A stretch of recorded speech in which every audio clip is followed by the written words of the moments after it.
this pastor was counseling this young man, and basically the young man said, look, I have this lust. I can't help it. I basically sleep with every woman I hook up with. This is what I do, and it must be God made me this way. So in other words, what is he doing? He's not taking responsibility. He's blaming everyone else around. He's like, I can't, it's not my fault the girls don't put enough clothes on. Listen, it's not maybe the girl should put more clothes on, maybe. But that's her problem. You get what I mean?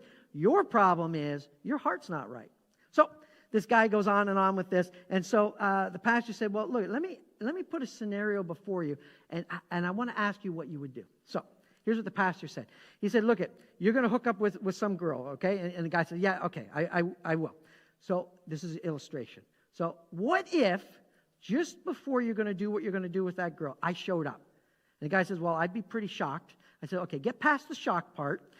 And what if you saw me walk in and I took out 10 $1,000 bills and I put it on the table and I said, you can have this money if you put your clothes on and walk out right now.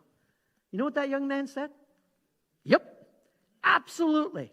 Okay, so what you're saying is you have an overwhelming lust problem, but now you're telling me that you would have an overwhelming desire for the money instead. In other words, what you're saying, young man, is that you still have the power of decision.